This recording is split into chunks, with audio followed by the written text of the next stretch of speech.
I'm John Brice of FootballScoop.com. He's Craig Neece, defensive coordinator at Hardin-Simmons University, and you're tuned in to the latest Our Coaching Network podcast. Craig, we're recording this on Father's Day Sunday. We appreciate you taking some time out of your schedule to visit with us here on the show. Yeah, I appreciate it, John. Really enjoy watching all your guys' content, and so it's definitely an honor to be on here. Well, it's fired up to have you on here because we want to help shine a light on your career and what you're doing. And you're doing some of the best defensive work in the country. And that's not opinion. That's not hyperbole. That's backed up by stats. And I know Mark Twain said that there are lies, damn lies, and statistics, but these stats don't lie. And you just helped in your first year at Hardin-Simmons lead that program to a 10-0 undefeated regular season into the playoffs, only the third undefeated regular season in that school's history, and it's a long football history. How were you able to help have such an immediate impact? And it had been a good program, but it had not been a 10-0 program. Yeah, I think at the time I came in, we had done a phenomenal job in recruiting, bringing in the right pieces from a transfer portal standpoint, and it really all just kind of hit at the right time. The last kind of defensive regime, the whole entire defensive staff kind of cleared out, and we were able to hire a bunch of young, hungry guys from within. One of our guys just got done playing as an All-American linebacker, and we had a lot of guys who were really, really hungry and felt that there was so much more left on the table from their 9-1 season the year before. And so we were a little unsure of kind of exactly how it would turn out. We were hoping for a minimum 8-2, because we had just so many different bases. A lot of the main contributors were gone. And very quickly, the entire staff and the players bought into what the vision was very quickly. We've had a phenomenal culture here for a long time. This has been one of the winningest programs in the country for a very long time. We have an elite level head football coach, and it just all hit at the right time. And our guys, and quite honestly, they just played harder than anybody else in the country, I thought, week in and week out. So when you say that, play harder than anybody else in the country, what do you, and you also reference the culture, what do you see that ties those two together, and how would you describe the culture that enables them to go out and play harder than anybody in the country? Yeah. So this is a special place. Out of our full-time staff, there's 10 of us. I'm the only one on staff that is not a Hardin-Simmons alum. We have a bunch of GAs. They're all Hardin-Simmons alum. And so this place keeps the culture very close to the heart. And, they want to make sure they're bringing the right pieces. And it's something that it's gone back since 1990, where this place is going to preach, staying purple, playing hard, getting through hard times. And that's kind of been the style that I've had defensively, philosophy-wise. I think great defenses want a lot of defense. Nobody wants to just play the same call over and over again. They want to be challenged every single day. I think that's the challenge as a coaching staff is how do you do that? And so philosophy-wise, it really breaks down to three things for me. It's playing hard. And everyone says, oh, we want our guys to run through the wall for them. But that all starts with the relationships you have with kids and finding out what their buttons are and how do you push them. And for a long time, everyone just puts all these signs on the walls and things like that. But the one thing that in the last couple of years, especially when we've seen a lot of results, the thing that I focused a bunch on is emotional stability. I don't think people talk about that enough. How do we create situations of practice that are going to get those kids to a point where they're mad, they're angry, like they don't understand, they just thought they had success, but you just told them no, and things like that. And so how do we create it throughout the week that they're going through a bunch of adversity in practice, so then when they do see it on Saturday, it's just something they've already done. And I think that's been the biggest piece is there wasn't a situation on a Saturday our guys haven't seen in practice. I think we're going to, as a coaching staff, make practice way harder than anybody else does in the country.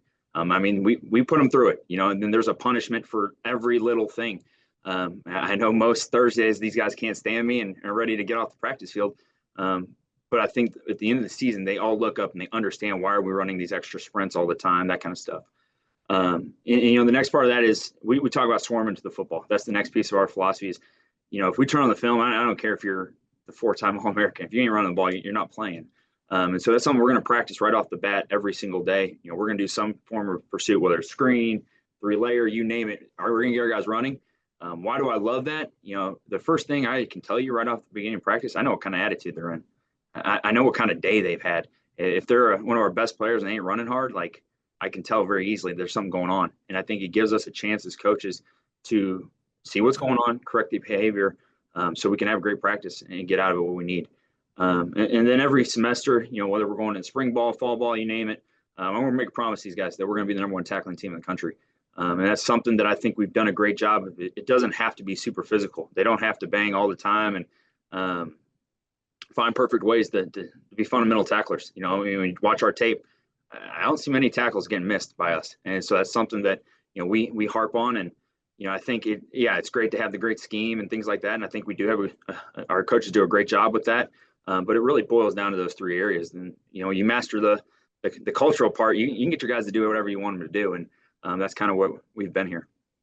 I want to circle back to that in just a moment because I'm really fascinated hearing you talk about the culture and the way it sort of sustains and manifests itself further. But you said something just then, the focus on tackles, the very few missed tackles, not only the very few missed tackles, but a lot of tackles for losses. TFL's one of 12 categories, I think, where you guys led NCAA Division III football in 2024. What is it about maybe your scheme or the way you unleash your guys that allow them to have a lot of success and get those stops behind the line of scrimmage? Yeah, certainly. Well, you know, the scheme's evolved, you know, every single year. I think that's the biggest thing. And the thing is, how do you put your best players in place to be successful? You know, I learned from a phenomenal coach when I was at Toledo, one of a great mentor of mine, Vince Karras, who's won a ton of national titles. You know, the thing he always preached was players, formations, plays. Like all these schemes and all these things are great, but who are your best 11 players and how do you get them out there to be successful? You know, there's going to be times where you look out and it's not, you know, there's times where our corner's playing the field linebacker and we're blitzing them for that scenario. Like we want to put our best guys in position and set them free. I think that's the biggest thing. Like we get to Saturday, so many guys want to make all these adjustments and corrections, like Hayes in the barn Friday, and making sure your guys are empowered to make all the right calls, make all the right adjustments. And just to play freely. I think that's the biggest piece, is because all week you've almost tormented them a little bit, made it so hard on them that they just can't wait to get to Saturday. So it does feel free. And I think scheme wise, we do so many different variations of pressures. I'm not scared to give any exotic look out there. You know, I always tell everybody, I'll blitz anybody except probably the field corner, right? And so, Right. you know, give them the freedom to get after it. I think that's the biggest piece. And, you know, we make it very competitive based. You know, there's awards for things. Everyone wants to be the defensive player of the week. They want to win the hammer award. They want to win these things. And so it's a race to the football. And so that's come kind of our identity. And you know, before excuse me, before your season at Hardin-Simmons, where you were the number one defense in the country, you were at Illinois College right before that. So the past 3 years, you've had I think a top 5, top 10 defense in the country. What is it about your scheme that maybe helped the guys at Illinois College pick it up pretty quickly? And then also, obviously, it's easy to learn to a certain extent, or user friendly maybe, with how quickly guys transitioned at Hardin-Simmons, and you turned in again that number one defense. I counted up 6 of 11 games you guys held opponents to 19 or fewer points. That's especially in this day and age of college football, where folks are spreading the field and going 1,000 miles a minute. That's some serious work there. Yeah, certainly. And you know, I always say it's our kids. I think that's the biggest piece is you know, especially in the transfer portal, like you got to get the right kids first and foremost to buy into your vision. You know, when we were at Illinois College, you know, the first year I was there for 3 seasons. First year we were very, I'd say about 5-5. And, you know, we weren't super great. We gave up a lot of things that we shouldn't have given up, and you know, that was kind of my first time being a defense coordinator, and you find out what you really don't know, right? And you know, you're always think you're prepared until you're there, and the lights come on. And you know, after that season, the one thing I wanted to do is I wanted to be different. I wanted to be unique. You know, we've been a 4-2-5. That's kind of who everybody is right now, and everyone sees that each week. And so I wanted to come up with something that people have to prepare for each week. You know, we kept seeing a couple of triple option teams, and you know, I'm from St. Louis, Missouri. We don't see much triple option there. And so a lot of that was, you know, how do we take that same approach that all these offenses keep dictating the game? How do we dictate the game from a defensive standpoint?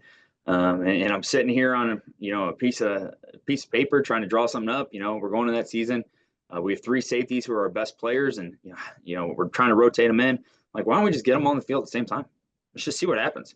And so we're drawing up these 3 high safety looks. You know, we're trying to clinic with Iowa State. We're trying to clinic with Brian Nardo at Oklahoma State. Like, we're trying to learn these things. And it keeps coming back to the biggest pieces that they have, we didn't have. And so we had to adjust our run fits. We had to adjust some of the things we did. Next thing you look up, we're bringing a lot of 6-man pressures. And so that's, you know, you can draw it any which way you want to have a 3-man front with all these pressures. Next thing you know, you're looking up. I don't want to be on the field after a third down. I don't want to be on the field for more than 3 plays. And our guys kind of took that mentality of how do we just get there as fast as we can and create all these turnovers and create all these TFLs and sacks. And you look up and, you're not keeping track throughout the year, but you look at the end of the year like, man, we're really good. Like, oh, wow, let's look at how it looks nationally. Oh, my God, we were number one in all these things. And so that's kind of how it evolved. I don't think it was ever the goal to truly just say, hey, we got to be the best in everything. We're at Illinois College. There's 137 years where they've never won a conference championship. My year there, or my second year there, we won the conference championship. We've done what's never been done, going to the playoffs. And our guys just bought into something that was bigger than themselves. And that's been the key the last few years. That's awesome to hear. Again, we are joined by Craig Neece, defensive coordinator at Hardin-Simmons, carries the #1 total defense, the #1 scoring defense, and 10 other categories into the 2025 season after a stellar first year at Hardin-Simmons. Again, I'm John Brice of FootballScoop.com. I told you I wanted to circle back to your culture and that component, and you being able to tell if a guy isn't immediately switched on at practice, he's not maybe having the best day, or you talk about the Thursdays, they probably hate you. It sounds like those are maybe accountability Thursdays, something like that. But then you guys play hard. And again, that's evidenced by those 12 stats. What have you done personally from a culture standpoint? How do you interact with the guys off the football field so that they know you come from a place of authenticity and they know that you have their best interests at heart? Is it gatherings at your house? Is it stuff away from campus? Just what are some of those insights that you could share with us there? Yeah, certainly. So after every spring, we do what we call the defense cookout. We get all an entire defense out, get all the staff and their families, all of our kids, and we put out a slip and slide, play some kickball, feed them. Just something they can see us be dads. I think that's the biggest thing. A lot of times they look at us like we're robots that just this is all we do, and they forget we have families, we have other lives. I'm a huge Cardinals fan, and so I want to make sure we watch the game with them. And I think that's a big piece is how much do we create camaraderie as much as possible and see us as human beings instead of just these robotic figures. The other piece is, after a hard practice, like you want to make sure that any hard feelings, whatever, all that's squashed, and so we make it as a staff as well. We make it a priority to get in that locker room right after practice. If you shoot somebody's bottom, you got to go make sure you love them up before they leave that day. If they did something great, make sure that you love them up, but also, coach them on something. That's the biggest piece is I want to make sure I've talked to every single player on the defense before they leave this building after each practice. I want to make sure that my door is always open, and, a lot of times there's a flood of 4 or 5 of them in here all the time. But I think that's the biggest piece. If my door is open and nobody's ever coming by, like, oh, we got a cultural problem, and so we want to make sure that, we're constantly having open dialogue, that they're seeing us as not necessarily their friend, but as somebody that's a mentor that's guiding them in the right direction, not just about football. Our All-American linebacker last year, he's a nurse, like he's going through other things in his life, and we want to make sure we're supporting him in more than just football. You've referenced a couple of names that you've worked with or studied with along your career journey, Brian Nardo and Vince Karras, a couple of studs in college football, a couple of guys I expect to be FBS head coaches. Specifically from your time at Toledo, what do you bring with you that's still with you today? Because Toledo has been, alongside Ohio, kind of one, and maybe Miami of Ohio, the most enduring program in the MAC for the last 10 or 15 years with Jason Candle and that crew taking over and doing some great things there. Yeah, for sure. And, when I had the opportunity to work with Coach Candle, he's an elite level leader. He just gets the most out of everybody in the building. All of his players love him. A lot of what I like the structures that I've taken and put in place, kind of come from there. I had an elite level defense coordinator in Vince Karras, who'd been a national title winning coach at Mount Union. That was kind of the first time in my career where I really felt like somebody took the time to empower me to kind of see my thoughts, to look at my creativity. And, at the time I'm just an assistant, you didn't have to listen to anything I said.